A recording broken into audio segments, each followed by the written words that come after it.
Buenos días, soy Leonardo Guidi, analista financiero de Grupo Carey y vamos a ver el resumen semanal correspondiente al viernes 12 de marzo de 2021. Bueno, la verdad es que hemos tenido una semana bastante prometedora en los mercados. Vemos incluso que el Standard & Poor's ha tocado brevemente un nuevo récord histórico durante el jueves, después vemos que cerró un poquito más abajo. Hoy viernes también vemos que arrancó un poco a la baja con respecto al día de ayer y que se fue recuperando a lo largo del día, terminando finalmente un poquito positivo durante el día. No todavía en récord histórico, pero bastante cerca. Así que muy prometedor todo lo que ha sucedido durante esta semana, sobre todo teniendo en cuenta lo que fueron las semanas anteriores, aunque por supuesto, si estamos invertidos principalmente en empresas tecnológicas, lo que más nos va a interesar es mirar el Nasdaq, así que vamos a aprovechar para mirarlo un poquito, a ver qué ha estado pasando en el Nasdaq. Y bueno, lo que vemos es que parece que la corrección, al menos momentáneamente, ha terminado. Podemos tomar la medición para ver cuánto efectivamente es lo que ha bajado hasta el momento el Nasdaq, y vemos que llevamos un 11% de baja. Más o menos, esto es según lo que dicen los datos históricos, más o menos un 10% es lo que suelen caer los índices del mercado durante las correcciones. Esto, como ya sabemos, yo ya les he dicho que no conviene utilizar el Nasdaq para hacer este tipo de mediciones porque es un índice que está un poco sesgado hacia un número relativamente pequeño de sectores y que para hacer este tipo de mediciones cuando hay correcciones en los mercados, lo más conveniente es utilizar algún índice que esté bastante diversificado, como puede ser el Standard & Poor's. Pero bueno, no nos cuesta nada tomar la medición también del Nasdaq y al menos por ahora vemos que sería una corrección absolutamente normal, e incluso para los analistas técnicos también les va a agradar ver que el índice frenó su caída exactamente en la media móvil de 200 ruedas y también vemos que hay una línea de tendencia alcista que pasa por ahí que también la está respetando en este momento. Así que bueno, son datos alentadores que nos muestran que podríamos haber visto finalmente el piso de esta corrección. El Standard & Poor's está casi en los récords, el Nasdaq está recuperándose, está un poquito positivo en lo que va del año. Así que bueno, muy interesante lo que ha pasado durante esta semana. Y veremos obviamente a ver si esta recuperación efectivamente continúa y si pronto vemos nuevos récords históricos, por lo menos en el Standard & Poor's. Y bueno, obviamente si yo tuviera que explicar nuevamente qué es lo que está pasando acá, por qué los índices, por qué las acciones se están moviendo así, tengo que volver a recurrir a lo mismo de lo que se ha estado hablando durante las últimas 3 semanas como mínimos, que es justamente la tasa de los bonos del tesoro, sobre todo de los bonos largos y concretamente del bono del tesoro a 10 años, que es el que se utiliza para valuar empresas. Porque bueno, se ha estado hablando mucho en redes sociales, en medios de comunicación, en portales de noticias, en canales de televisión estadounidense. Se ha debatido sobre la suba de las tasas de los bonos del tesoro, por qué están subiendo las tasas de los bonos, qué repercusiones traerá eso. Y llamativamente se habla mucho más de repercusiones negativas que podría tener el aumento de las tasas de los bonos del tesoro más largos, sobre todo el bono a 10 años.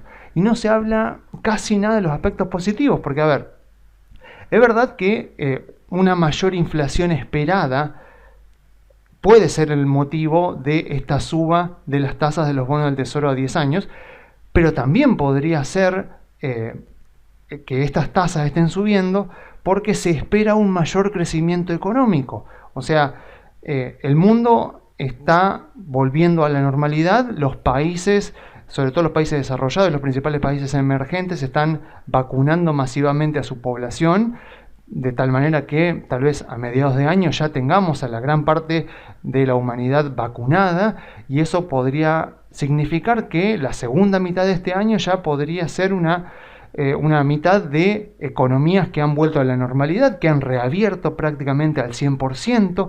Eso obviamente traería aparejado un sentimiento positivo por parte de inversores y por parte de emprendedores que se retroalimentaría, con lo cual tendría sentido pensar que el crecimiento económico del mundo en su conjunto podría acelerarse durante la segunda parte del año y que los bonos del Tesoro estén más bien anticipando eso.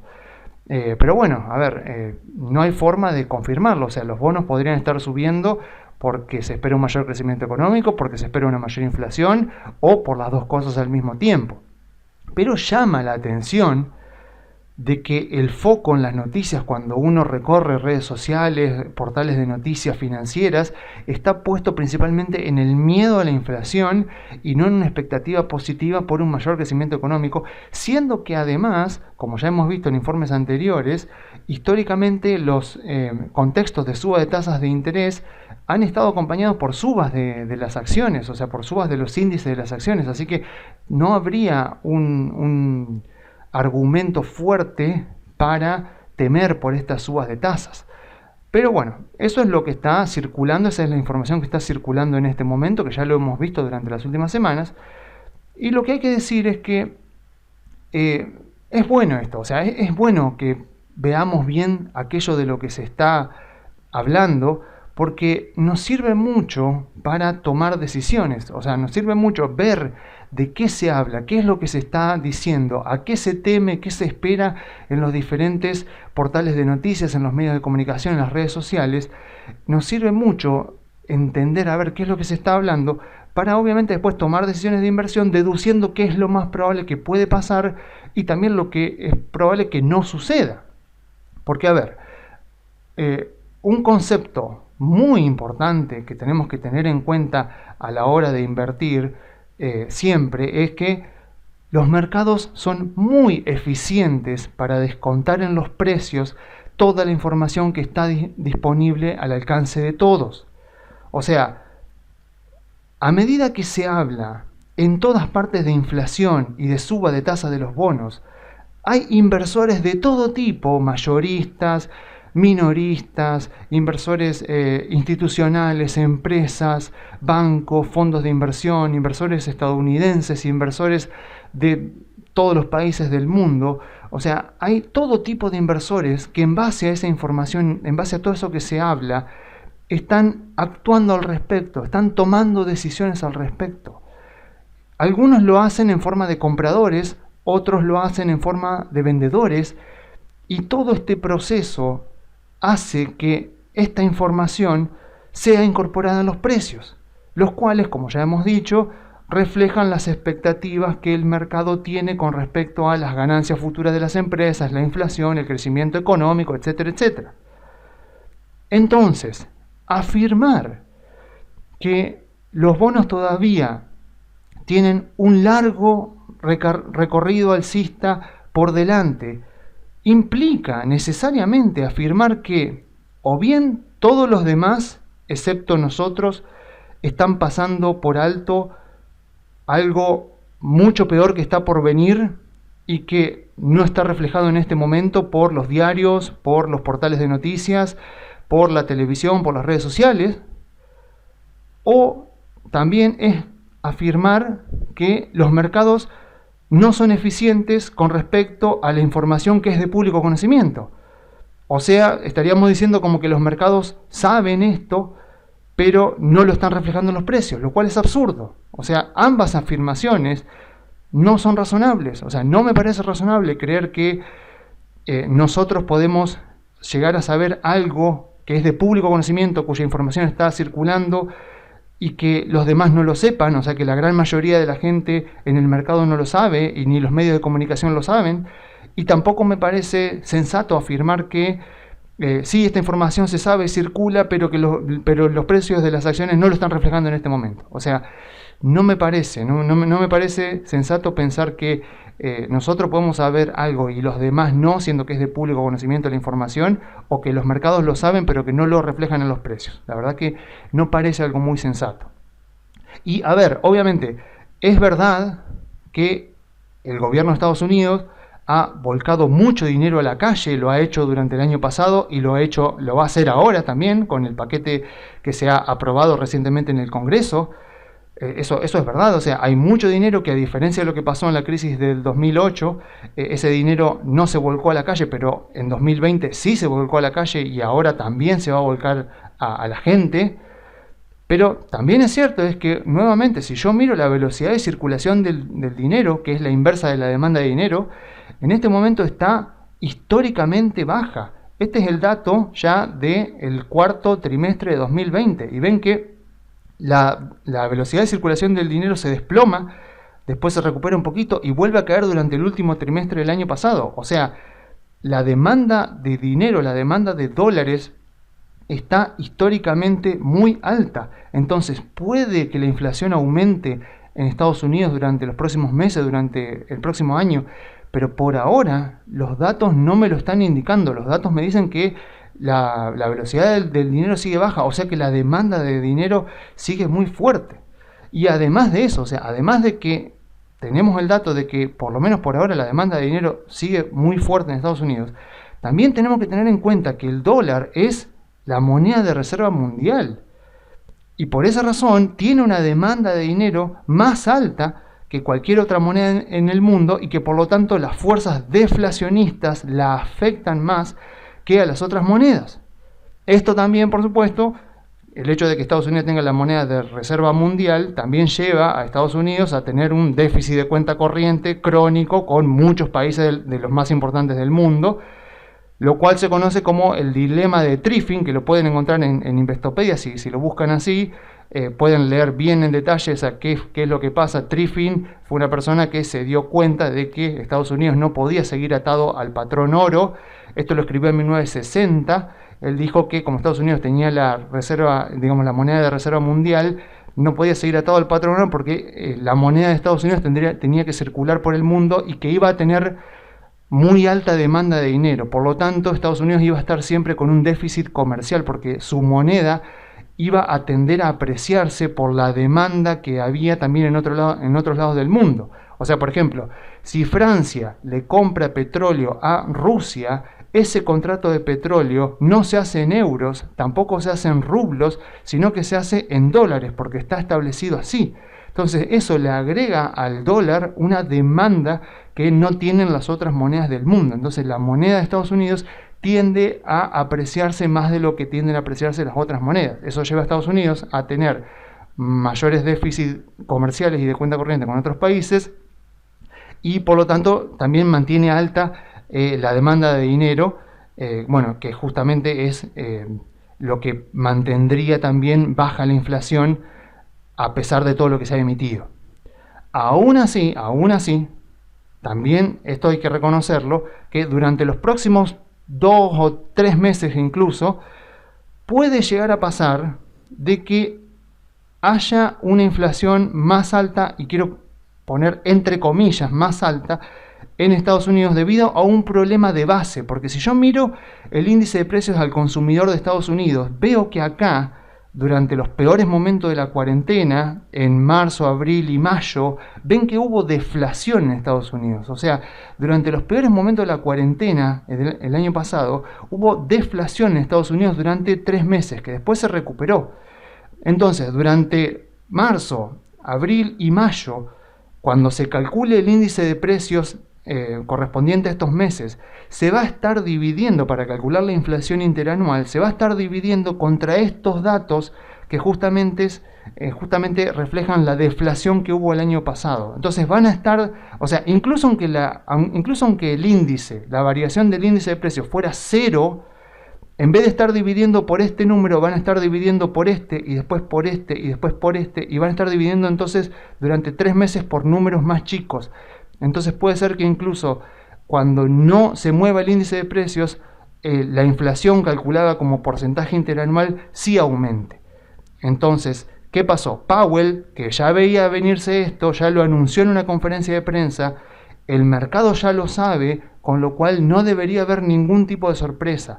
Pero, o sea, sepan que durante los próximos 3 meses es posible que se vea un aumento de la inflación interanual de Estados Unidos, pero es por esta razón principalmente, porque se va a estar dividiendo por un número más chico. O sea, el mercado ya lo sabe, no debería haber ningún problema, pero bueno, más que nada es para que no se asusten si justamente ven que el dato de inflación de Estados Unidos sale un poco más alto.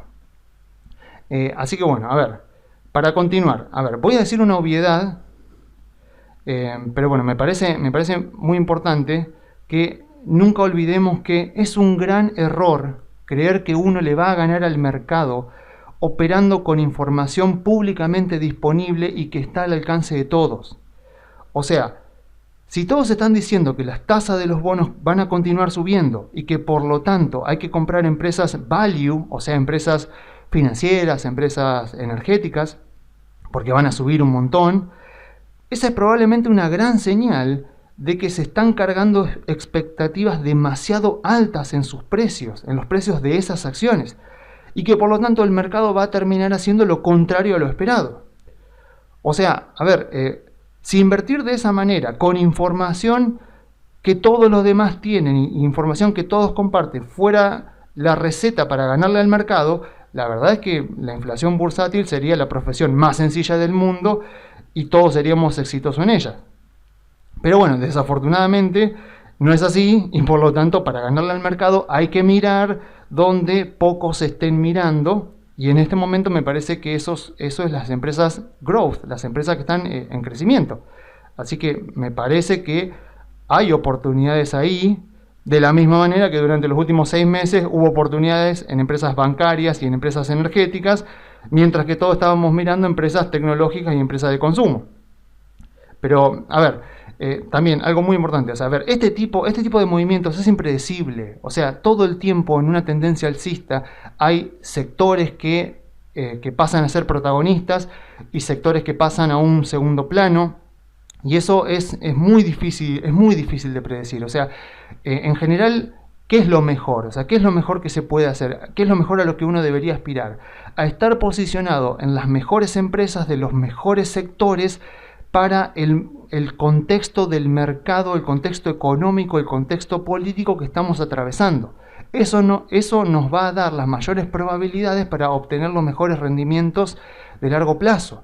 Pero bueno, sabemos que a lo largo de una tendencia alcista, por más que estemos posicionados de manera correcta, habrá momentos, habrá periodos de tiempo donde las empresas que nosotros tenemos van a estar un poco relegadas por el mercado y los protagonistas van a ser otras empresas de otros sectores, pero sabemos eso que siempre es temporal. O sea que cuando empezamos a mirar el mercado más a largo plazo, en periodos más largos, sabemos que si hemos estado bien posicionados para el momento del mercado que estábamos atravesando, bueno, a la larga fuimos los que obtuvimos los mejores rendimientos, a pesar de que circunstancialmente durante algunos meses tal vez nuestras acciones no fueron las mejores del mercado y las protagonistas fueron otras. Entonces eso me parece que es lo más importante. O sea, más que nada, para no cometer el error de tratar de adivinar cuáles van a ser los próximos sectores que van a andar bien y salir entonces de los sectores que van a estar más relegados.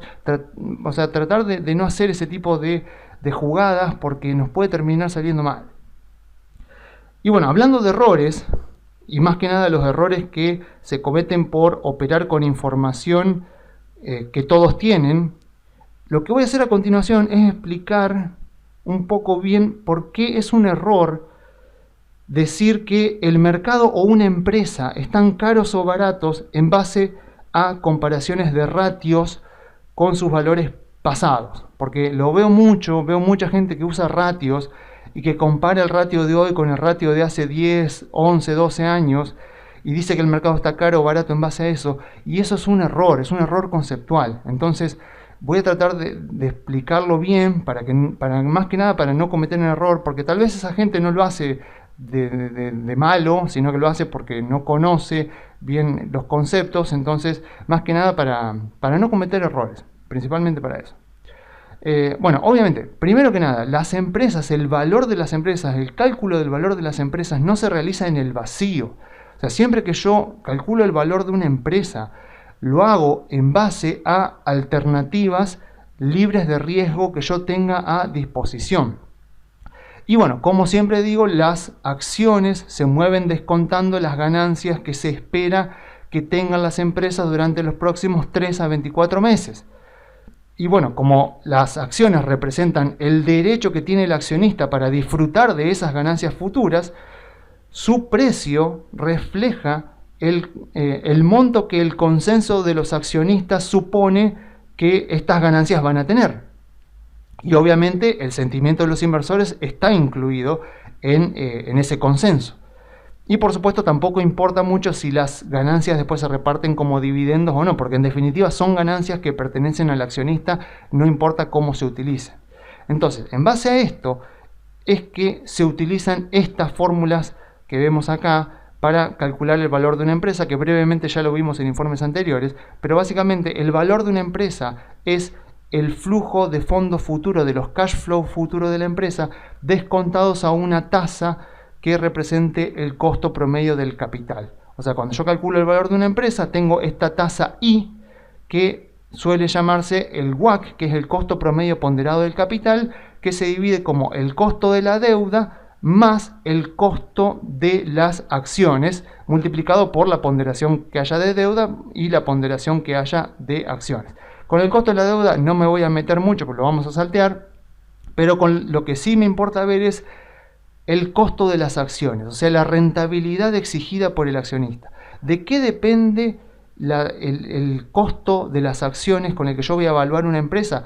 Depende de varios factores. Primero, la tasa libre de riesgo. Acá es donde está la tasa del bono del tesoro a 10 años, porque obviamente si yo estoy invirtiendo en una empresa, lo mínimo que le voy a pedir de rendimiento a la empresa es la tasa libre de riesgo, porque justamente yo estoy asumiendo riesgo. Entonces, como mínimo le voy a pedir que me recompense la tasa libre de riesgo. A eso lo que le voy a sumar es, bueno, la beta en realidad no sirve para nada. O sea, discúlpenme si ustedes son muy ortodoxos de la evaluación de empresas, pero lo cierto es que si leen este paper de Pablo Fernández, que desafortunadamente está en inglés, lo pueden encontrar y descargarlo gratuitamente. En este paper, Pablo Fernández demuestra que las betas en realidad no sirven para nada y que usar beta 1 predice mucho mejor la evaluación de la empresa, o mejor dicho, calcula el valor de una empresa de una mejor manera que utilizar betas calculadas. Entonces, la beta la vamos a dejar como 1 y después viene la prima de riesgo de mercado. Primas de riesgo de mercado también es cierto que hay muchas, pero la definición que a mí más me gusta es decir que la prima de riesgo de mercado es el rendimiento que yo como accionista le exijo a la empresa por encima de la tasa libre de riesgo para sentirme compensado por haber invertido en esa empresa. Nuevamente, si buscan paper de Pablo Fernández, este paper está en castellano y se puede descargar gratuitamente, lo buscan así, donde Pablo Fernández describe las 4 primas de riesgos que existen: la histórica, la esperada, la exigida y la implícita. Yo en este caso voy a utilizar la exigida, y entonces lo que quedaría es que el costo de las acciones viene dado por la tasa libre de riesgo más 1, porque le voy a poner beta 1, por el rendimiento que yo como accionista le exijo a la empresa por encima de la tasa libre de riesgo para sentirme compensado por la inversión que yo estoy haciendo en la empresa. Esto ahora lo vamos a ver bien con 3 ejemplos. Entonces, vamos a suponer que yo tengo una empresa Value, que es una empresa que gana $100.000 de free cash flow al año, que es el free cash flow que yo voy a poner acá en los numeradores. Entonces, gana $100.000 de free cash flow al año, que crece al 5% anual durante los primeros 10 años y que luego se estabiliza en un 3% de crecimiento a perpetuidad, lo cual refleja el crecimiento de la población y la inflación esperada. Para simplificar el ejemplo, vamos a suponer que la empresa no tiene deuda y que no planea endeudarse en el futuro. O sea, de esta tasa que tenemos acá, esta tasa I, que vemos que se divide en costo de la deuda y costo de las acciones, a esto lo vamos a hacer 0, vamos a suponer, para simplificar y que no se haga todo muy largo, que esto es 0, por lo tanto el WACC, o sea, esta tasa I que vemos acá con la que vamos a descontar, va a ser principalmente el CAE, porque la participación va a ser del 100%, así que va a ser el CAE. Entonces vamos a descontar principalmente por el CAE, que como ya dijimos va a ser la tasa libre de riesgo más el rendimiento que yo le exijo a la empresa por encima de la tasa libre de riesgo para verme compensado como accionista. Entonces, bueno, dice, Si la tasa libre de riesgo es del 5% y los accionistas demandan un 7% de rentabilidad adicional para compensar el riesgo de la empresa, se realiza la evaluación descontando los cash flows al 12%. O sea, utilizamos esta fórmula descontando los cash flows al 12%. ¿Qué me da eso? Me da que el valor de la empresa es más o menos $1.000.000 y acá está lo importante. Si yo calculo el ratio precio sobre free cash flows, me da 11. O sea, yo al comprar esta empresa en este momento estaría comprando la empresa a 11 veces free cash flow. ¿Qué pasa en un escenario donde tengo exactamente la misma empresa, pero vamos a suponer que pasó el tiempo, la empresa siguió más o menos igual, pero ahora la tasa libre de riesgo por algo que haya sucedido me pasó del 5 al 1%?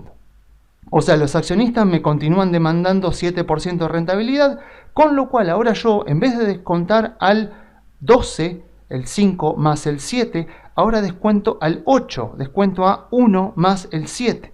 ¿Qué pasa en este momento? En este momento, como cae la tasa de descuento, el valor de la empresa es un 44,7 más alto de lo que era en el caso anterior. Y ahora el precio sobre el free cash flow es de 16 veces. O sea, yo acá tenía este escenario descontando al 12%. Lo único que me cambia es la tasa libre de riesgo. Y fíjense cómo sube la evaluación de la empresa. O sea, yo no puedo decir que esta empresa es más riesgosa. Yo no puedo decir que esta empresa está cara. Lo único que puedo decir es que como yo no puedo evaluar una empresa en el vacío y la evalúo contra una tasa de riesgo, una tasa libre de riesgo, ahora como me cayó la tasa libre de riesgo, estoy dispuesto a pagar valuaciones más altas. Y es lo que dice acá. En un entorno de tasas de interés más bajas, los inversores están dispuestos a pagar valuaciones más altas por la misma empresa. Después vamos a ver lo que ha ocurrido en el mercado durante estos años para que quede bien claro esto. Vamos a un ejemplo de una empresa growth, una empresa que está en crecimiento. Bueno, un ejemplo de una empresa que gana $100.000 de free cash flow al año, el cual crece al 20% por los primeros 5 años, 15% por los próximos 5 años, 10% por los próximos 5 años, 5% por los próximos 5 años y al final crece al 3% a perpetuidad. Vamos a suponer que la tasa de interés es el 5% y que los accionistas demandan un 7% de rentabilidad adicional. Acá tendría que decir yo que en realidad no sería realista esto, porque si esta empresa, como vemos, es más riesgosa porque sus cash flows están más en el futuro que la empresa anterior, los accionistas deberían demandar un mayor porcentaje para sentirse compensados porque el riesgo de esta empresa es mayor al riesgo de la empresa anterior. Pero bueno, más que nada para ver cómo cambia el resultado de la empresa, vamos a suponer que los accionistas demandan exactamente la misma rentabilidad que en el ejemplo anterior. ¿Qué pasa en este caso? Descontamos los cash flows al 12% y vemos que el valor de la empresa es $2.8 millones. Estaría pagando un precio sobre free cash flows de 29, más o menos aproximadamente 29. ¿Qué pasa cuando la tasa libre de riesgo me cae al 1 y ahora descuento al 8%? Lo que me pasa es que en este caso la evaluación de la empresa es un 62% más alta que el caso anterior. O sea, en la empresa Value, como crecía más lento, cuando me cae la tasa libre de riesgo del 5 al 1, me sube la evaluación de la empresa un 44%. En las empresas Growth me subió un 62%. Y pasé de pagar precios sobre free cash flow de 29 a pagar precios sobre free cash flow de 46. Y lo único que cambió es la tasa libre de riesgo, el resto no cambió. Entonces, ¿qué es lo que dice acá? La variación del valor de una empresa growth, una empresa que está en crecimiento, ante un cambio en la tasa libre de riesgo es notablemente mayor que en el caso de una empresa value. Esto se debe a que en las empresas growth la mayor parte de sus cash flows ocurren en un futuro más lejano que en las empresas value. Entonces, ante una caída en la tasa libre de riesgo, su valuación crece porcentualmente más que en las empresas value. Y calcúlenle que lo contrario sucede cuando sube la tasa libre de riesgo, el valor de la empresa cae más en las empresas growth. Y vamos a un último ejemplo que es una empresa hipergrowth de mucho crecimiento que va a tener cash flows iguales a $0 durante los primeros 5 años. después al sexto va a ganar 100.000 y después van a crecer al 30 por 5 años, al 20 por 5 años, al 15 por 5 años, al 10 por 5 años, al 5 por 5 años y después se estabiliza a perpetuidad. Tasa de interés del 5, rendimiento demandado por los accionistas del 7, descuento al 12%, esta empresa vale 2.6 millones más o menos de dólares, estaría pagando un precio sobre free cash flow de 26. ¿Qué pasa cuando las tasas me caen y descuento al 8%? Lo que pasa es que el valor de la empresa es casi un 90% más alto que el caso anterior y estaría pagando entonces un precio sobre free cash flow de 49. O sea, al principio pagaba 26 veces free cash flow. Lo único que pasa es que me cae la tasa libre de riesgo y miren cómo cambia la evaluación de la empresa. Se me va a 49 veces free cash flow. Entonces, ¿qué es lo que dice acá? Cuanto mayor es el porcentaje, cuanto mayor sea el porcentaje de free cash flow esperados que se encuentren en el futuro lejano, más sensible será el valor de la empresa a cambios en las variables del entorno. Por ejemplo, la tasa de interés. Entonces, eso es lo que quiero remarcar. O sea, generalmente se utilizan este tipo de ratios, se utiliza el PER, se utiliza el precio sobre ventas, el precio sobre book value, y se comparan valores de hoy con respecto a valores del pasado, tanto de la empresa o de un índice, y se dice, no, hoy la empresa está cara porque vale 49 veces free cash flow y hace, no sé, 5 años valía 26 veces free cash flow.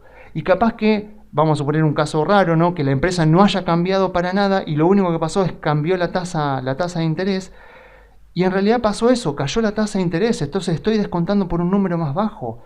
Entonces, yo no puedo decir así livianamente que la empresa está cara porque hoy el ratio es 49 veces free cash flow y hace unos años atrás era 26, porque tengo que evaluar el contexto en el cual ese 26 sucedía. A ver cómo era el contexto en aquel momento y cómo es el contexto ahora. O sea, porque este tipo de ratios tuvieron mucho éxito en la década de los 70, en la década de los 80, pero en realidad tuvieron mucho éxito también porque eran pocos los que lo usaban. O sea, eran personas que se dedicaban a buscar toda esa información, que no era información fácil de conseguir, no estaba tan al acceso de cada persona como está ahora. O sea, era información que había que buscarla, había que solicitar los balances, había que hacer los cálculos, y no era información que estaba disponible al alcance de todos. Entonces tenían sentido estos ratios en aquella época, pero aún así, cuando en aquella época se operaba y tal vez eran útiles en aquel momento, lo cierto es que es un error comparar con el pasado. O sea, es un error comparar así livianamente un ratio con el pasado. Porque, a ver, por ejemplo, miren esto. Este es el Standard & Poor's hoy. Este es el Standard & Poor's a febrero 2021, el price earning del Standard & Poor's. Entonces, claro, yo puedo venir, publicar este gráfico y puedo decirles, miren lo caro que está el mercado, miren qué caro está el Standard & Poor's, miren cómo está el price earning, nos estamos acercando al 2000, miren que está mucho más alto que en la crisis del 2008 que estaba por acá, miren cómo está hoy y miren que estamos ya en niveles de la burbuja de las .com. Esto es una burbuja, porque miren el price earning del Standard & Poor's y miren que es exactamente igual al que había en aquel momento, así que estamos en una burbuja. Primera pregunta que yo le haría a esa persona, ¿cuánto era la tasa libre de riesgo, la tasa del bono a 10 años en aquel momento? Respuesta, por arriba del 6%. Acá está, año 2000, por arriba del 6%. No podés decir que está caro el mercado, que el price earning está altísimo, que está a niveles de burbuja de las .com y que por lo tanto estamos en una burbuja, porque el price earning es exactamente igual, cuando la tasa libre de riesgo del bono a 10 años hoy es 1,5 y en el 2000 era 6, porque como vimos recién con todos los ejemplos que mostré, el cambio en la tasa libre de riesgo, cuando me cae mucho la tasa libre de riesgo, eso hace que la misma empresa pase a tener valuaciones más altas y que los inversores paguen valuaciones más altas. O sea, no es que la empresa se puso cara, es que cambió el contexto, es que cambió la inversión libre de riesgo con la cual yo antes comparaba la empresa, con la cual yo descontaba los cash flows. Entonces, la empresa, por más que siga exactamente igual, o sea, ahora descuenta un número más chico y por lo tanto el valor de la empresa sube. Pero no es que la empresa se volvió cara, sino que justamente el entorno cambió y yo como inversor estoy dispuesto a pagar una evaluación más alta exigiendo el mismo nivel de riesgo, porque lo que veíamos acá era que en ningún momento cambiaba la rentabilidad exigida por el accionista. Lo que cambiaba era la tasa libre de riesgo, o sea que el riesgo percibido por el accionista en todos estos casos que yo fui mostrando nunca cambió. El riesgo percibido por el accionista siempre fue el mismo. Lo que cambió fue la tasa libre de riesgo y las valuaciones que pagaban los accionistas en estos casos hipotéticos eran cada vez mayores, pero no porque la empresa se estaba volviendo más riesgosa, sino porque el entorno estaba volviéndose menos riesgoso, porque la tasa libre de riesgo estaba cayendo. Entonces, por favor, cada vez que alguien presente algún tipo de ratios de este estilo, la primera pregunta que hay que hacerle, si afirma, por ejemplo, que estamos en una burbuja, es decirle, ¿cuánto era la tasa libre de riesgo en aquel momento? Y obviamente, si queremos ir un poco más profundo, ¿cuánto era la productividad de las empresas? ¿Cuánto era el crecimiento de la economía? O sea, no sé, supongamos que estoy comparando Amazon. Yo no puedo, o sea, por ejemplo, yo miro el price earning de Amazon de hoy y lo comparo contra el price earning de Amazon en el 2000, por ejemplo. No puedo hacer eso, porque la empresa hoy es absolutamente diferente de como era en aquella época. O sea, ni que hablar obviamente del entorno de la tasa libre de riesgo, de la economía, pero comparar, por ejemplo, el price earning de Amazon hoy con respecto a, no sé, 20 años atrás, no tiene ningún sentido. Ni siquiera comparar contra promedios históricos, porque seguimos en la misma de que comparamos con el pasado. Entonces, no tiene sentido hacer este tipo de cálculo. O sea, según Damodaran, que es el mejor valuador de empresas del mundo, la única forma correcta de utilizar ratios es calcular el ratio de hoy con datos esperados a futuro o a lo sumo del último año y comparar contra empresas del mismo sector hoy. Nunca comparar contra el pasado, nunca comparar contra el valor del ratio en el pasado, sino que compares contra empresas de la misma industria en este momento, que compares ratios así. Así puede llegar a tener un poquito de sentido, pero hasta ahí nomás, tampoco es que sirvan demasiado. Y aparecen también otros ratios similares, como por ejemplo el CAPE o el Price Earning de Shiller, que también son ratios que circulan en redes sociales, en medios de comunicación, diciendo, por ejemplo, que hoy el mercado está caro porque estamos más alto que la crisis del 29 y que nos estamos acercando a la burbuja de las .com. Y acá pasa lo mismo. O sea, este ratio se calcula como el Standard & Poor's dividido el promedio de los últimos 10 años de las ganancias del Standard & Poor's ajustadas por inflación. O sea, primera pregunta, ¿por qué ajusta el denominador por inflación y no el numerador? Porque a las ganancias me las ajusta por inflación, pero al Standard & Poor's que va en el numerador no. Segunda pregunta, ¿por qué toma 10 años? Y toma 10 años porque dice que de esa manera evita los ciclos económicos, o sea, evita la volatilidad de los ciclos económicos. Pero después, el mismo autor de este ratio dice que este ratio sirve para predecir, por ejemplo, que va a cambiar el ciclo económico. Entonces digo, ¿por qué si me decís que justamente hiciste el promedio de 10 años para evitar los efectos de los ciclos económicos, me decís que este ratio me va a servir para predecir ciclos económicos? Entonces, volvemos a lo mismo también. ¿Qué tiene que ver el estado del mercado hoy con lo que era hace 10 años? Las ganancias de Amazon, de Apple, de Facebook, de Google hoy con lo que era hace 10 años. La tasa de interés, los ingresos de las empresas, la productividad, los rendimientos sobre el capital, la estructura de capital. O sea, ¿qué tiene que ver hoy con hace 10 años? Y bueno, obviamente te utiliza para calcular este ratio las ganancias del Standard & Poor's de 10 años para atrás, mientras que el valor de hoy del Standard & Poor's refleja las expectativas a futuro. Entonces estoy comparando un numerador que mira al futuro con un denominador que mira al pasado. Yo entiendo que este ratio fue creado por Robert Shiller, a quien admiro profundamente, que ganó el Premio Nobel de Economía en 2013, pero está mal hecho y no debería ser utilizado porque no tiene ningún valor predictivo. Y lo mismo pasa con el Buffett Indicator, otro ratio que se suele utilizar mucho también para decir que los mercados están caros o baratos. A ver, ¿cómo se calcula este ratio? Suele decirse, o sea, a ver, lo que se suele decir es obviamente que Buffett fue el que lo inventó. Concretamente, habló de este ratio en una entrevista que dio en la revista Fortune en 2001, o sea, después de la burbuja de las .com. básicamente es la capitalización de mercado del Standard & Poor's dividido el PBI de Estados Unidos. También se suele utilizar, no es la capitalización del mercado del Standard & Poor's, es del Wilhelm 5000 para utilizar un índice mucho más amplio de 5000 acciones. Entonces se utiliza el Wilshire Total Market, que es un índice que tiene 5000 acciones. Se utiliza este índice y se lo divide por el PBI de Estados Unidos. También se suele utilizar el ACWI, que es un índice mundial, y se lo suele dividir por el PBI mundial, pero pasa lo mismo, tiene muchos errores.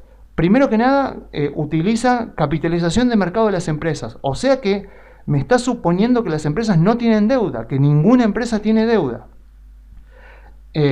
Sería mejor que utilice el Enterprise Value, que por lo menos le incorpora la deuda, así podríamos corregirlo y hacerlo que sea un poquito mejor. Después otra cosa, supone, en este caso que se utiliza el PBI de Estados Unidos, supone que todas las empresas obtienen el 100% de sus ingresos de Estados Unidos, lo cual es mentira, porque no pasa.